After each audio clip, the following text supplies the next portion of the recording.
Si es posible hacer eso,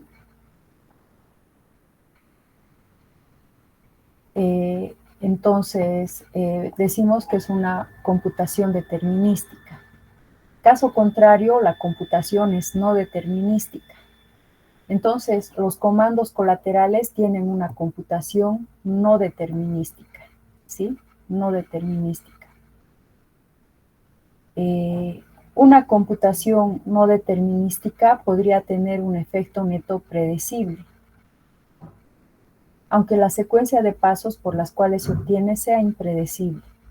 Si pasa esto, tal computación se conoce como computación efectivamente determinística.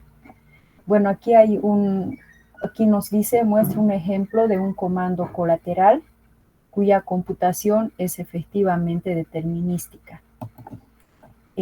Voy a escribir un ejemplo sencillo. Bueno,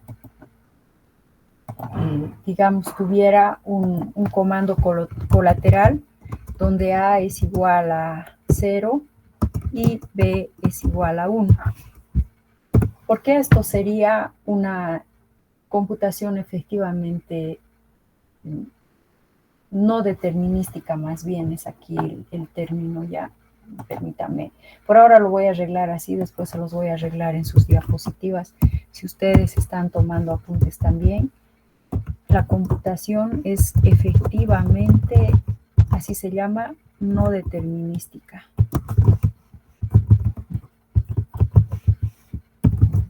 ¿Ya? ¿Por qué esto que está acá es efectivamente no determinística?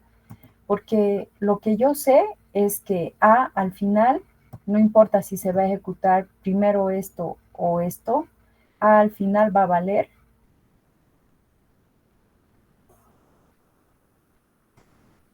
¿Está bien ahí? ¿Cero? 0.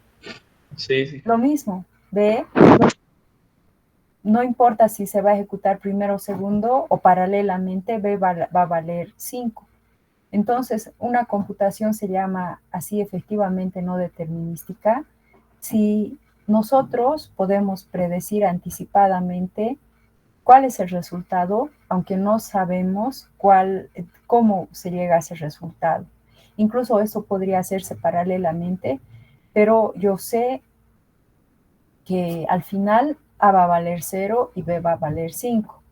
Aquí el punto es de que para que se dé esta computación efectivamente no determinística, el segundo comando no debería utilizar nada, ninguna variable del primer comando, ni tampoco el primer comando del segundo comando. En ese caso podría decir que sí voy a tener una situación donde pueda predecir el efecto neto, o sea, el resultado, sin saber cuál se va a ejecutar primero o cuál antes, o si se van a ejecutar de manera paralela. Esos son los comandos que se llaman colaterales y los comandos efectivamente determinísticos y demás. Ya. Este tipo de comandos obviamente vienen en lenguajes donde hay paralelismo y concurrencia. Nosotros estamos acostumbrados a usar secuencia de instrucciones en los lenguajes de programación, ¿no? Pero también hay lenguajes donde tenemos ese tipo de conceptos, bueno, que pueden ser útiles para ciertas situaciones. Otro tipo de comando tenemos los comandos condicionales, donde se tiene un número de comandos, de los cuales uno exactamente es ejecutado. Y esto va a depender qué cosa es E. Si E es verdad, entonces C sub 1. Si es falso, entonces C sub 2. ¿Sí? Tenemos ahí el comando condicional. Un comando iterativo contiene un subcomando que es ejecutado repetidamente. Esto nosotros hemos visto que hay los ciclos for y while, ¿no? Ese también es otro tipo de comando. Aquí tenemos el ejemplo del for, aquí el while. Bueno, ustedes como programadores ya saben cuándo elegir while y cuándo elegir el ciclo for, ¿verdad? Esos también son, los comandos serían lo que pasa aquí, no en este caso, este es el comando condicional. Uno de los dos va a ser ejecutado, pero va a depender de la evaluación de esta expresión. En cambio, en el iterativo vamos a tener aquí comandos o acá, ¿sí? Se van a ejecutar repetidamente y va a depender de la evaluación, en este caso, de grado que sea distinto de 0. O acá en el ciclo for va a depender hasta que i sea igual a 10 o menor a 10, ¿sí? Esos son, creo que todos estos tipos de comandos ustedes ya los han utilizado en los lenguajes que han estado trabajando, por lo menos este de asignación. Ahora, tal vez no han visto asignación simultánea, ¿no? Esto hay en Python, hay en Ruby, en Java no he probado si hay este tipo de asignación. Ahora, este otro tipo de asignación también es difícil ver en un lenguaje eh, completamente imperativo. Para que se dé una situación como esta, tendría que ser un lenguaje que te combine tanto algo de funcional como imperativo, ¿no? Hay que revisar eso. Las llamadas a procedimientos seguramente lo han hecho también algún rato. Los comandos secuenciales, seguramente que esto con mayor razón es la forma como programamos. De repente los comandos colaterales son un tipo de comando que es probable que no hayan visto todavía en los lenguajes que han estado utilizando, ¿sí? Después los otros, el condicional, iterativo, son comandos que ya hemos visto. Pero noten ustedes que no son comandos solitos, ¿verdad? Siempre dependen, por ejemplo, aquí de la evaluación de una expresión, y aquí también depende de la evaluación de una expresión. Y vamos continuando. Expresiones comando es lo siguiente que vamos a ver. En los lenguajes de programación imperativos, las evaluaciones de expresiones vienen acompañadas del efecto colateral de producir cambios en el almacén. Aquí tenemos una expresión comando escrito en un C++. Aquí sein quiere decir que voy a pasar el flujo del teclado. Si el usuario presiona alguna tecla, ese valor va a pasarse a la variable A, ¿ya? En realidad lo que estamos haciendo ahí son dos cosas. El flujo de datos que va a venir del teclado, donde se va a producir un valor, y ese valor se va a almacenar en A. Entonces, como estamos produciendo valores y almacenando, entonces eso se llama expresión comando, o también se llama expresión con efectos colaterales. Así también se llama.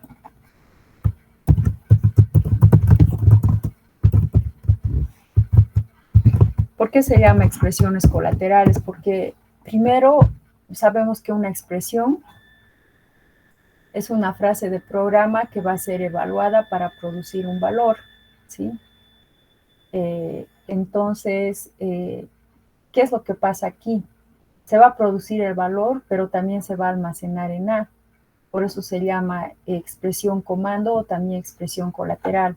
Otro tipo de expresión comando podría ser el clásico. ¿Por qué? Porque producimos un valor. ¿Cómo se produce el valor?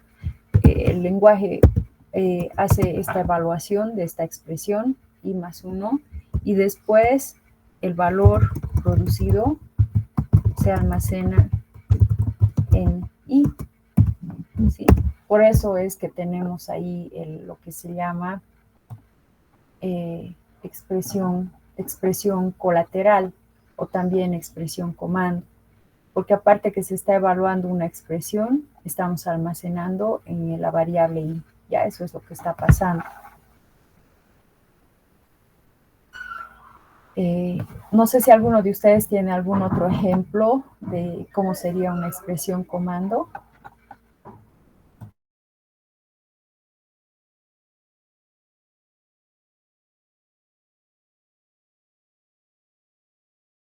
¿Y los métodos de los lenguajes son expresiones comando?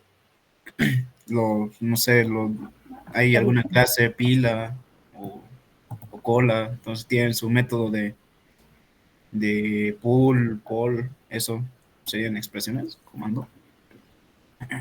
Ah, no creo. Ese es, si puedes escribir en el chat o algo el ejemplo que se te está ocurriendo, de repente no te he entendido.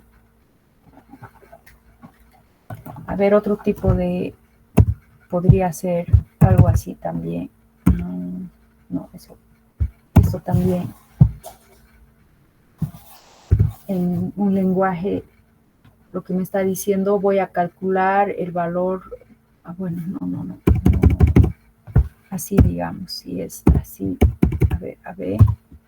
Tienes el comando de asignación y quieres evaluar una expresión, entonces estás mezclando una evaluación de una expresión y asignando a la memoria, por eso se llama expresión comando. Ahora en objetos, estamos hablando de otra cosa, me dices un método que tiene un método de, no me acuerdo, ¿quién me preguntó? En otras palabras, si tienes el cálculo de un valor y después estás modificando el almacén, entonces eso es una expresión comando, ¿sí? Ya, está bien, muchas gracias. Ok, Listo. eso es. Todavía no estamos entrando a conceptos sofisticados, digamos, de orientado a objeto, de funcional. Estamos estudiando los conceptos en general, conceptos básicos de todos los lenguajes o de la mayoría de los lenguajes de programación. Todo lo que vamos a ver en estos capítulos, hasta el capítulo 6, que sería lo que va a entrar al examen, tiene que ver con conceptos claves de los lenguajes de programación. Después vamos a empezar a estudiar lo que serían por separado, los paradigmas, ¿no? Paradigmas de programación funcional. El paradigma, estoy pensando que tal vez deberíamos tocar o objetos de nuevo, porque siempre pienso que, como saben, Java deben saber los conceptos de OO, pero creo que algunas veces hay confusión. Entonces, vamos a ver a partir del segundo parcial por separado los paradigmas. Mientras tanto, estamos hablando así de conceptos generales, conceptos básicos de los lenguajes de programación. Bueno, seguimos. Aquí tenemos un ejemplo en el lenguaje Perl. En este lenguaje, las variables tienen que tener ese símbolo. Aquí tengo un tipo de asignación. ¿Qué se llama esa asignación? A ver, repasaremos. Si no se acuerdan, acabamos de ver los tipos de asignaciones por aquí. Tengo estas múltiples cuando tengo varias variables y la expresión que se va a evaluar aquí se va a asignar a todas estas variables. A las asignaciones simultáneas, separadas aquí las variables por coma, y los valores aquí por coma que van a ser asignados uno a uno a cada variable. Bueno.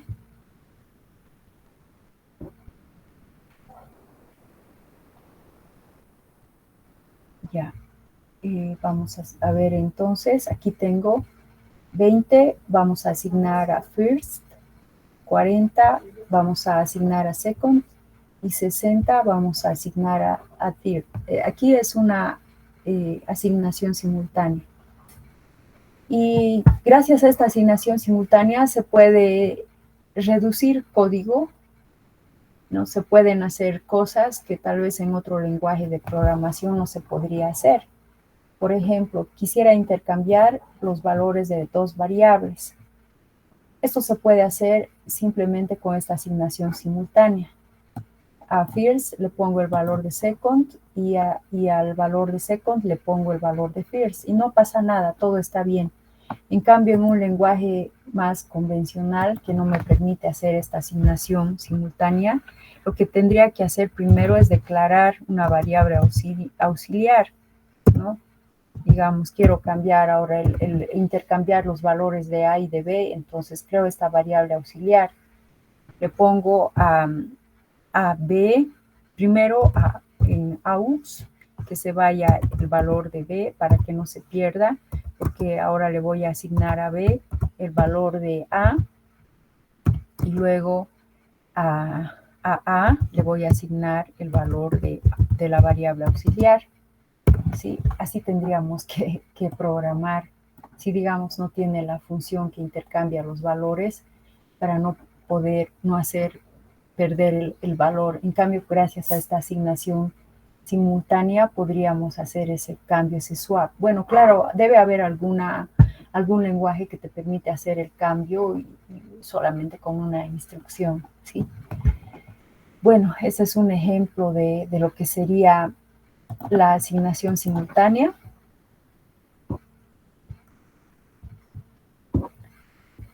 Tenemos también en pair. Pair es como, ha sido la inspiración de Matsumoto para crear Ruby.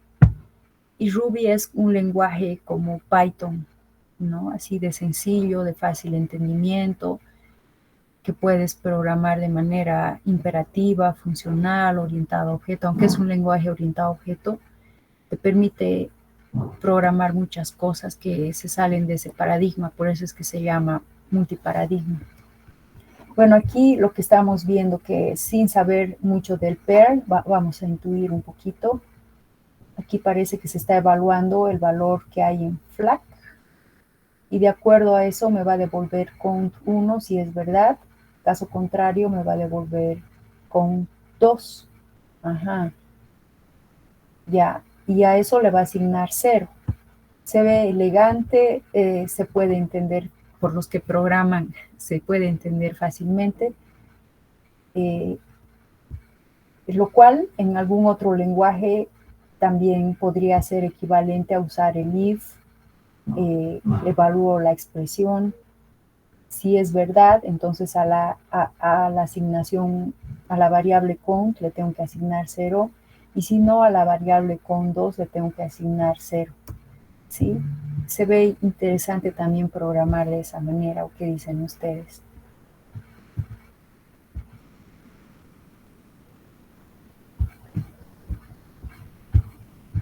Se ve bien, ¿verdad? Sí, sí. Sí. Estamos terminando este capítulo, ¿ya? Y para ese capítulo, aprovechando que las clases son virtuales y que supongo que ustedes van a ahora trabajar en sus casas, les voy a subir en unos minutos un laboratorio a su Classroom para que ustedes puedan hacer pruebitas y me puedan completar un laboratorio de 10 puntos hasta acá ya. Como todavía no lo he subido, entonces permítanme unos 15 minutos más o menos que ponga la tarea para que ustedes puedan trabajar desde sus casas y puedan subir el laboratorio a través de este medio.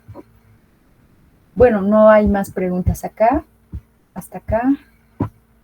El laboratorio es en base a esto. Les voy a dar el debido tiempo. Espérenme unos 15 minutos que lo voy a subir ahora al Classroom, por favor, y van a estar atentos para hacer la tarea durante la tarde hasta, les voy a poner una hora, tampoco puede estar toda la tarde, ¿no? La tarea. Bueno, eso sería todo lo que quería avanzar y recuerden que en 15 minutos, máximo 15 minutos, voy a publicar un laboratorio para que ustedes puedan estar trabajando sobre este capítulo. ¿Ya? Bueno. Una preguntita, Sí, el laboratorio se puede hacer de 2, ¿verdad? Sí, sí. Sí, voy a explicarles eso, sí, se puede hacer siempre de 2, pero si ustedes me van a poner en el Classroom, por favor, y si hacen entre 2, lo que van a poner es con quién están trabajando, ¿ya? Digamos, a ver, aquí tengo con los de taller, tenemos una tarea, digamos que esta persona está haciendo con otra, aquí en su comentario me va a poner, hice con tal y subió tal persona la tarea, ¿ya? Porque si no me dicen quién ha subido la tarea, no voy a saber en dónde voy a revisar. Digamos, el Kevin me dice hecho con Eric, pero yo no sé si la tarea dónde está, y el Eric me dice hecho con Kevin y todo. Y bueno, me dicen quién ha subido, por favor, la tarea, si han hecho entre 2. Bueno, Yaraceli, Sí, está bien, gracias. enseguida les voy a publicar el laboratorio.